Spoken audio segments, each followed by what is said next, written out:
following is a statement by Sheldon Keefe, coach of the Toronto Maple Leafs.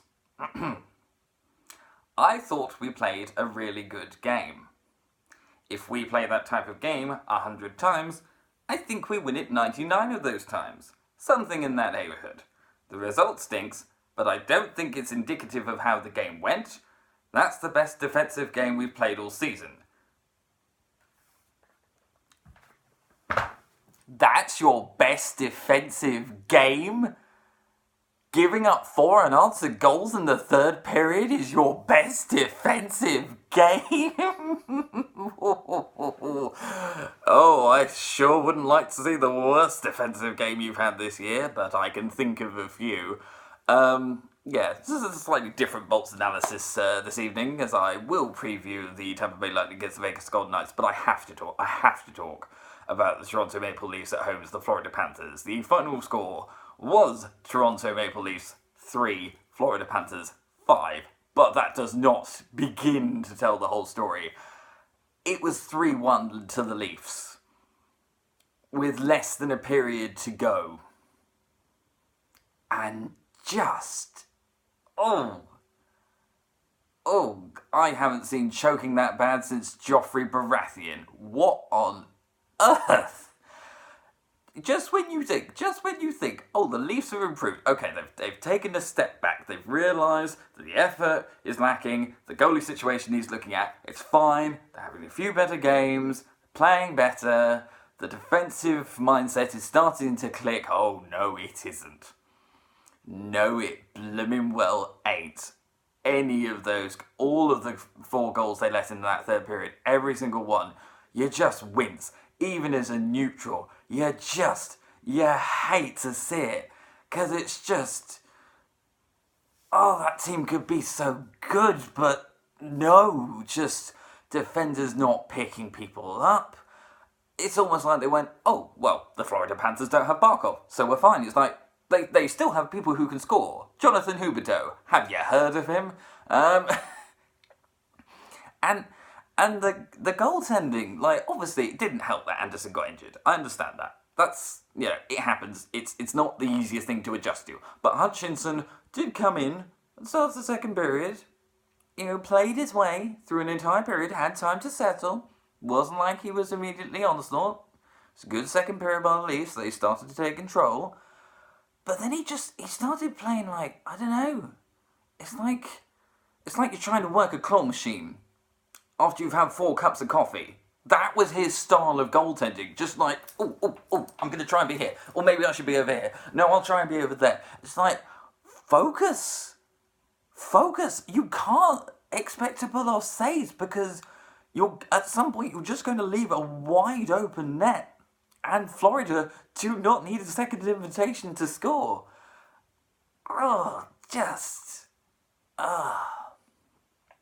It's like drinking cold tea when you've been brought it and you think it's a nice cup of tea, you get brought it and you think it's going to be nice cup of tea and you forget about it and you don't need to forget about it for long, but you forget about it, all of a sudden, cold tea. No, and you can't even bring yourself to drink it, just throw it down the sink. And you almost feel like that's what the Leafs should do with this season, because even if they somehow make the playoffs, they will get annihilated. And I'm not just talking about versus us, Lightning. It doesn't have to be us. It could be anyone. The Philadelphia Flyers will rip you apart if you play like that in the third period of any game. The Bruins will definitely rip you apart. The Capitals will, not even have to try.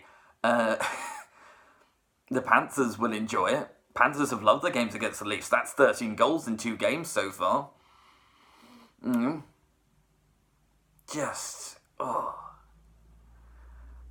I have words and yet I don't. I'm pretty sure we play the Maple Leafs 3 more times, the Lightning, and I'm going to tell you, there is no fear coming from us against that team. We will enjoy playing the Maple Leafs. Yes, they might cause us a few problems in terms of, odd man rushes and whatnot, and yes, they've got Mitch Marner, and yes, they've got Austin Matthews, but that defense and that backup, No.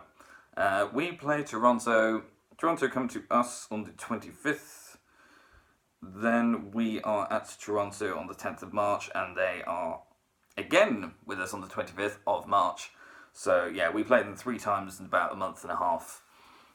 Or so, 3 times within a month. And, well, we enjoyed our visit to Toronto. We won 7-3. We will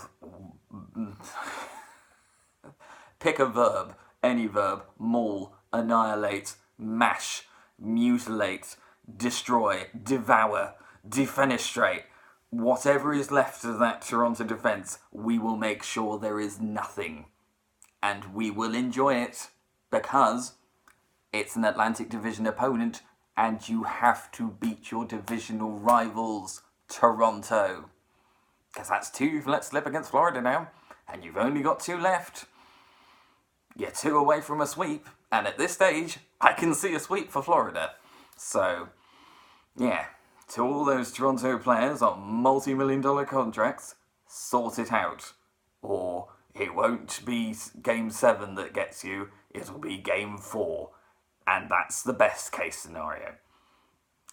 Right, moving on. Tampa, we are playing tonight against Vegas. It's an interesting one. We're at home. It's nice to be home. Quite a long road trip and the All-Star break. I don't know how this one is going to go. I feel quietly confident, but Vegas are a funny one. Vegas have had a funny season. Vegas decided that getting rid of their coach was a good idea, even though they weren't really doing much wrong. Really? I think Gallant, he's been there since the beginning of Vegas. He got them to a Stanley Cup final. He got them to the playoffs last year. I'm not sure how much more you want. Slumps happen, regardless of how old your team is. It's part of the game. You go on a slump, you pick yourself up, you move on. But no, apparently you have to not only get rid of Gallant, but also bring in DeBoer, who is, the former coach of the San Jose Sharks, a team that Vegas hates. So that's an interesting, it's a bold move, Cotton. Let's see if it pays off for them. So yeah, I think Vegas can definitely be dangerous, but Vegas can also be very, just sloppy defensively. It does seem to hinge a lot on Marc-Andre Fleury. I feel like Vegas is another of those teams that has a lot of talent, but has not quite sorted out the backup goalie situation. Malcolm Subban, the jury is still very much out on Malcolm Subban as a backup. Vegas did well in the last game, I know that. They beat the Preds 3-0, and I'm pretty sure they beat Carolina 4-3 before that, so they're coming in decent form. But you still feel like they're underperforming a little bit. They're still very much within the Pacific race. I believe at the moment they're 3rd. So they're not playing badly. I expect to see Vegas in the playoffs, but whether they can... I don't know, it's hard to match that first season when they made the Stanley Cup final. I think that's always going to be the standard that any future Vegas team is going to have to live up to. And it's a difficult standard. You cannot make the Stanley Cup final every year, or indeed every other year. It doesn't work like that. There's 31, there will be 31 other teams. There's currently 30 other teams. You have to share, Vegas. So I think we can win, but we will need to be dialed in. I think this is the sort of game that if we are sloppy and Vegas go up 2-0, that might be it. We might find this one just one fight back too many. So it's one we'll need to control from the start. Fingers crossed we do. Yeah, we'll see how it goes. But for now, this has been another Bolts analysis, and remember, sometimes even being a neutral is very frustrating.